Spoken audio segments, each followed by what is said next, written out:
दोस्तों आज हम याद करेंगे हिंदी लेखक और उनकी रचनाएं। वेरी इंपॉर्टेंट टॉपिक है। उत्तर प्रदेश परीक्षा के साथ साथ अन्य परीक्षाओं के लिए भी ये बहुत ही महत्वपूर्ण है और इन सबको हम ट्रिक से याद करेंगे।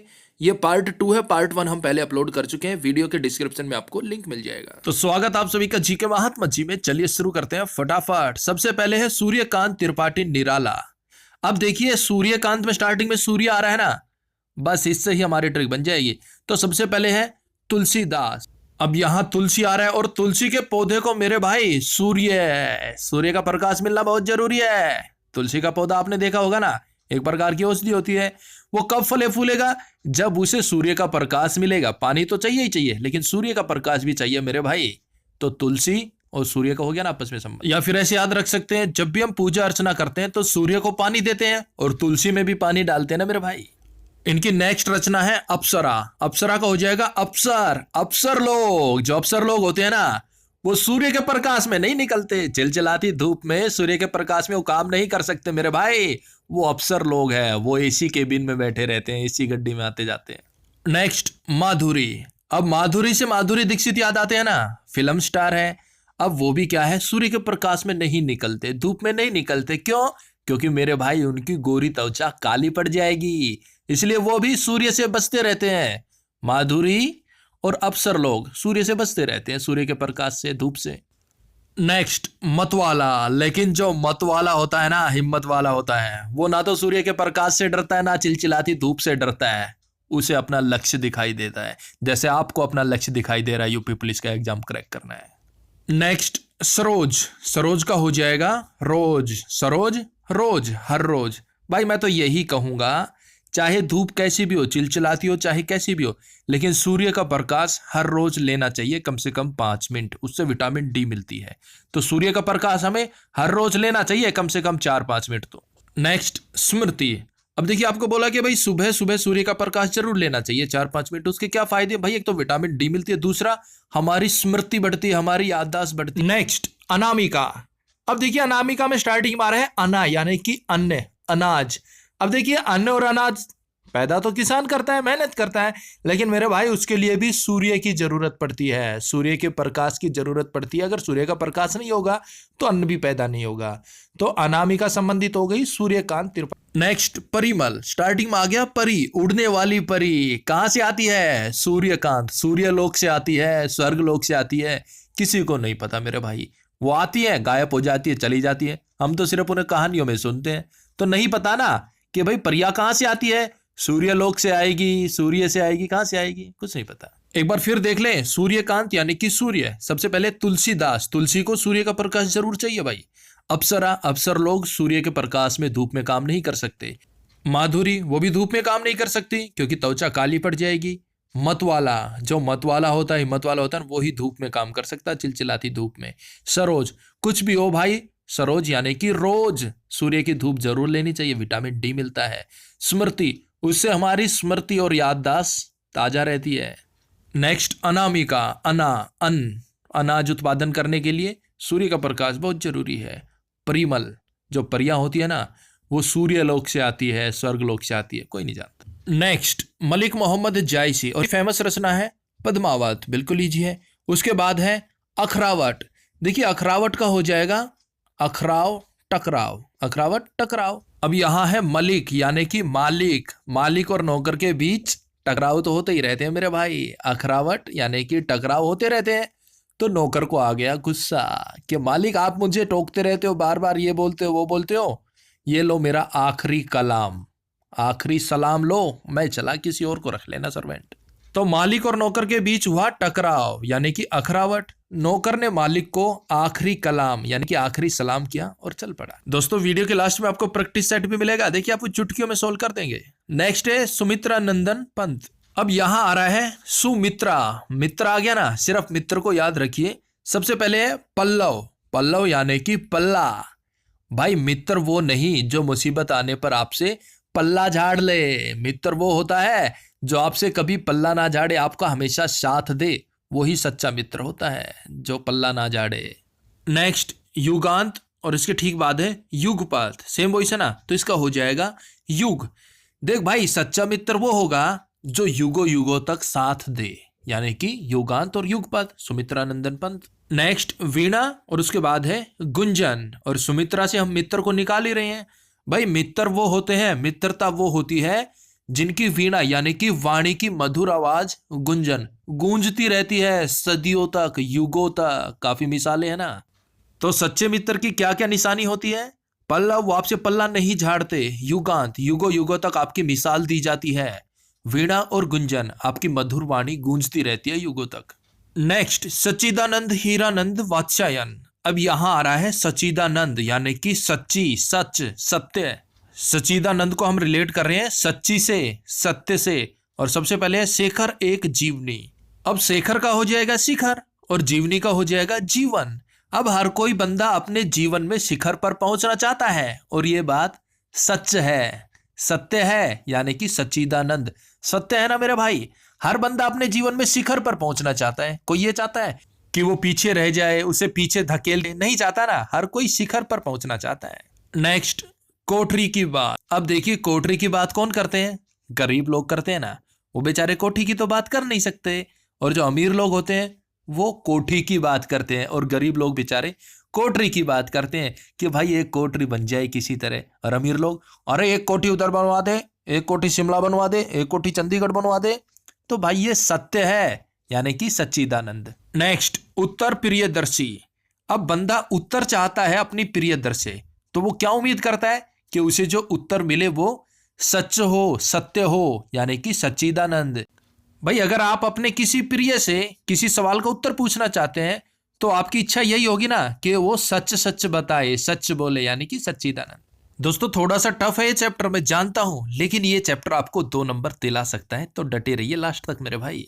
नेक्स्ट त्रिशंकु। सत्य, सच्चिदानंद यानी कि सत्य बोलने वाले व्यक्ति पर सभी शक करते हैं। तीनों तरफ से उस पर शक किया जाता है कि झूठ बोल रहा है, झूठ बोल रहा है, लेकिन वो बोल रहा होता है सच। तो सच्चिदानंद हो गए त्रिशंकु।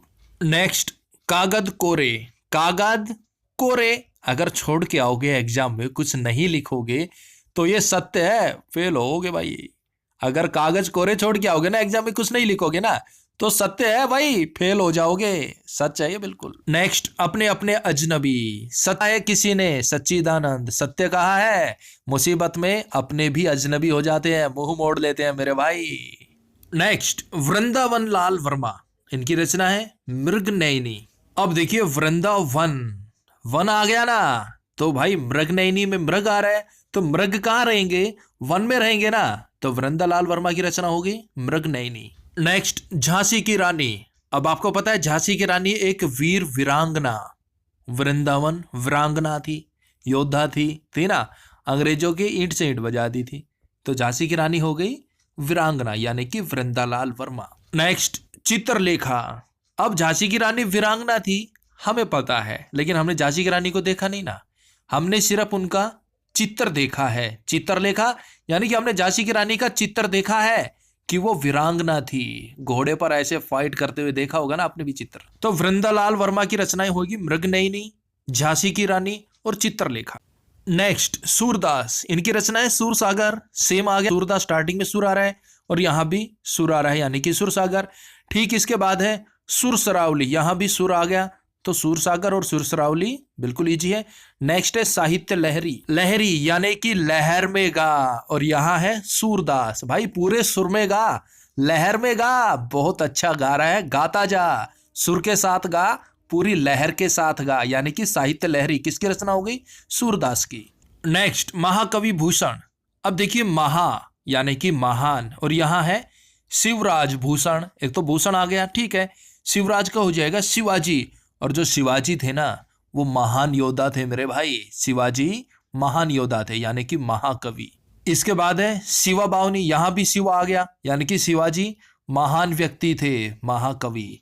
और ठीक इसके नीचे है छत्रसाल दशक। अब छत्रसाल से हो जाएगा छत्रसाला में महाकवि सम्मेलन आयोजित किया गया 1 दशक बाद, हो गया ना। छत्रसाला में 1 दशक बाद महाकवि सम्मेलन आयोजित किया गया मेरे भाई, और मैंने पार्टिसिपेट भी किया और फर्स्ट पोजीशन भी ली। देखिए दोस्तों हम कोशिश करते हैं बिल्कुल इजी सी ट्रिक बनाएं, क्योंकि ये चैप्टर ऐसा आप इसे चाहे जितना मर्जी रट लो, जितना मर्जी रट लो, आप भूल ही जाएंगे। तो आप इसे अगर एक बार ध्यान से देख लेंगे, समझ लेंगे ना, आप बहुत लंबे समय तक नहीं भूलेंगे। नेक्स्ट, अयोध्या सिंह उपाध्याय। अब देखिए, अयोध्या से हो जाएगा, राम भगवान की जन्मभूमि थी ना अयोध्या, बस उसी से ट्रिक बनेगी। सबसे पहले है प्रिय प्रवास।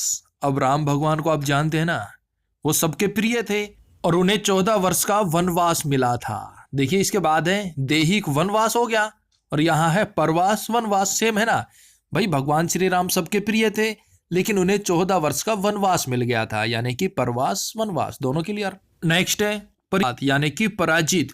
अब भगवान श्री राम का 14 वर्ष का वनवास मिला तो उन्होंने रावण को पराजित किया। अगर वनवास नहीं मिलता, सीतारण नहीं होता, तो रावण को कौन मारता? तो मेरे भाई भगवान श्री राम ने रावण को पराजित किया, यानी कि परिजात। नेक्स्ट, चोखे चोप दे। अरे चोखा रहा भाई, भगवान श्री राम ने रावण को पराजित कर दिया, चोखा रहा ना। तो आज धरती पे सारी जगह राक्षस ही राक्षस रहते। अब ये जो चोखे है ना, इसे हरियाणवी भाषा में बोलते हैं बहुत अच्छा, बहुत चोखा काम करे भाई, चोखा खाना बनाया भाई। तो चोखे का मतलब यही होता है बहुत अच्छा, बहुत बढ़िया। नेक्स्ट, पद परसून। अब ये सब काम करने के बाद, रावण को करने के बाद, जब भगवान श्री राम के कदम अयोध्या नगरी में पड़े तो सब प्रसन्न हो गए। प्रसन्न, सभी प्रसन्न हो गए। और क्या किया उन्होंने? दीपावली मनाई मेरे भाई। नेक्स्ट, लल्लू लाल, और इनकी रचना है सिंहासन बत्तीसी। अब लल्लू लाल का पता ही आपको, ये तो लल्लू है, अरे लल्लू लाल है ये तो, इसे कौन सिंहासन देगा मेरे भाई? हाँ, सिंहासन उसे ही दिया जाएगा जो किसी लायक होगा, लल्लू को थोड़े ना देंगे। दोस्तों प्लीज डोंट माइंड, ये सिर्फ आपको रिलेट और याद कराने के लिए। तो लल्लू लाल की रचना हो गई सिंहासन बत्तीसी। नेक्स्ट, बेताल पच्चीसी। अब कह रहे हैं कि भाई ये लल्लू लाल कैसे रह गया, लल्लू लाल कैसे रह गया? अरे यार, पूरा दिन बेताल पच्चीसी देखता था टीवी पर, पढ़ा लिखा नहीं, लल्लू लाल रह गया। बेताल पच्चीसी खत्म हुआ, शक्तिमान शुरू हो गया, बस मोगली देख लिया, शक्तिमान, बेताल पच्चीसी, पूरा दिन टीवी देखता रहता था, पढ़ाई नहीं, इसलिए लल्लू लाल रह गया। नेक्स्ट, प्रेम सागर प्रेम। अब देखिए, ये लल्लू लाल होगा आप लोगों के लिए, लेकिन इनकी जो माता जी है ना, उनके लिए तो ये हीरो है, वो इनसे बहुत प्रेम करती है, प्रेम का सागर है वो इनके लिए मेरे भाई। कोई भी बच्चा अपनी माँ के लिए लल्लू लाल नहीं होता, वो उसके लिए प्रेम का सागर होता है। नेक्स्ट, मैथिली शरण गुप्त। अब देखिए, यहां आ गया मैथिली के बाद शरण, यानी कि अपनी शरण में ले लेना, किसी को भी शरण देना। और यहां है द्वापर, यानी कि द्वार पर आए हुए व्यक्ति को शरण देनी चाहिए भाई। जो द्वार पर अगर कोई आ गया ना, तो उसे शरण देनी चाहिए मेरे भाई। नेक्स्ट, जय भारत। और इस मामले में भारत की जय जयकार हो रही है। जो भी भारत की में आता है ना, भारत उसे शरण दे देता है भाई, और भारत की क्या हो रही है? जय जयकार। नेक्स्ट है भारत भारती, और भारत में भारतीयों की भी जय जयकार हो रही है। क्यों? क्योंकि वो भी भाई अनजान व्यक्ति को शरण दे देते हैं, जो जरूरतमंद होते हैं उन्हें शरण दे देते हैं। पश्चिम बंगाल में हुआ ना ऐसा। नेक्स्ट है पंचवटी और साकेत, ये भी मैथिली शरण गुप्त की ही रचना है। तो देखिए, द्वार पर आए व्यक्ति को शरण देनी चाहिए, और भारत शरण देता भी है, इसलिए भारत की जय जयकार होती है, जय भारत जय भारत। क्यों? क्योंकि वो शरण देता है भाई सभी को। नेक्स्ट, भारत भारती, भारत में भारतीयों की भी जय होगी। पंचवटी और साकेत, तो ये सभी रचना है मैथिली शरण गुप्त जी की। नेक्स्ट, रामधारी सिंह दिनकर। अब देखिए, रामधारी, राम का नाम आ गया ना, राम, रामधारी। और यहाँ है परशुराम की प्रतीक्षा। अब आपको पता ही है, राम और परशुराम के बीच घमासान युद्ध हुआ था, तो परशुराम राम की प्रतीक्षा कर रहे थे युद्ध करने के लिए। तो भाई राम और परशुराम से याद आता है, जब कभी हमारे गांव में रामलीला होती थी तो मैं परशुराम का रोल करता था। उसका एक डायलॉग आपको अभी सुना देता हूँ। ऐ मूंड जनक जल्दी बतला, किसने ये धनवा तोड़ा है, इस भरी सभा में सीते से नाता जोड़ा है, जल्दी उसकी सूरत दिखला वरना सब तहस नहस कर डालूंगा, जितना पृथ्वी पर राज तेरा सब उलट पुलट कर डालूंगा। ये परशुराम जी का डायलॉग है जो मुझे आज भी याद है। नेक्स्ट, कुरुक्षेत्र। अब देखिए, परशुराम ने राम भगवान को ललकारा और उनके बीच घमासान कुरुक्षेत्र हुआ, युद्ध हुआ। और युद्ध से कुरुक्षेत्र याद आता ना, तो उनके बीच घमासान युद्ध हुआ। नेक्स्ट, हुंकार। परशुराम ने राम भगवान को हुंकार कर, ललकार कर गलती की। संस्कृत के 4 अध्याय। अब भगवान श्री राम ने परशुराम को चित कर दिया, हरा दिया, और उन्हें संस्कृति के 4 अध्याय याद कराए। याद कर, ये 4 अध्याय याद कर परशुराम। तो राम भगवान से पंगा लेता है ना। रेणुका, और परशुराम रेणुका यानी कि रणभूमि में चित हो गए और वहां से चले गए हिमालय पर्वत पर, रणभूमि छोड़कर हिमालय पर्वत पर चले गए। नेक्स्ट, उर्वशी, और हर तरफ खुशी ही खुशी थी। उर्वशी खुशी, हर तरफ खुशी ही खुशी थी। दोस्तों इसका फर्स्ट पार्ट आप जरूर देखना, इस वीडियो के डिस्क्रिप्शन में आपको लिंक मिल जाएगी या फिर इस वीडियो के एंड में वो डिस्प्ले पे शो होगा, वो आपके लिए बहुत जरूरी है। अब देखिए महादेवी वर्मा को हमने फर्स्ट पार्ट में कवर कर लिया कि कुछ इंपॉर्टेंट रचनाएं थी जो रह गई थी, कौन कौन सी है। अतीत के चलचित्र, यामा और दीप शिखा, इन्हें भी आप याद कर लीजिए। तो दोस्तों अब मिलता है आपको एक प्यारा सा प्रैक्टिस सेट। पहला क्वेश्चन, पल्लव निम्न में से किस लेखक की रचना है? Option A Sumitranand Pant. सुमित्रा, अच्छे मित्र यानी कि सच्चे मित्र वो होते हैं जो कभी पल्ला ना झाड़े, पल्लव। नेक्स्ट, तुलसीदास के लेखक कौन है? Option D Suryakant Tripathi. तुलसीदास, तुलसी को सूर्य से धूप मिलनी चाहिए। नेक्स्ट, कोटरी की बात निम्न में से किस लेखक की रचना है? ऑप्शन डी सच्चिदानंद हीरानंद। कोटरी की बात कौन करते हैं? गरीब लोग करते हैं, और कोठी की बात अमीर लोग, ये सच है मेरे भाई। नेक्स्ट, द्वापर किस लेखक की रचना है? द्वारपर। ऑप्शन ए मैथिली शरण गोप। शरण आ गया ना भाई, द्वार पर आए व्यक्ति को शरण देनी चाहिए। नेक्स्ट, बेताल पच्चीसी किस लेखक की रचना है? ऑप्शन बी लल्लू लाल। पूरा दिन बेताल पच्चीसी देखता रहा, इसलिए वो लल्लू रह गया, पढ़ाई नहीं की। नेक्स्ट, साहित्य लहरी के लेखक कौन है? ऑप्शन ए सूरदास। सुर में गाओ, लहर में गाओ, पूरी लहर से सुर में गाओ, बहुत अच्छा गाते हो तुम। नेक्स्ट, छत्रसाल दशक के लेखक कौन है? छत्रसाला में। ऑप्शन डी महाकवि भूषण। महाकवि सम्मेलन का आयोजन किया गया छत्रसाला में पूरे एक दशक बाद। नेक्स्ट, परशुराम की प्रतीक्षा के लेखक कौन है?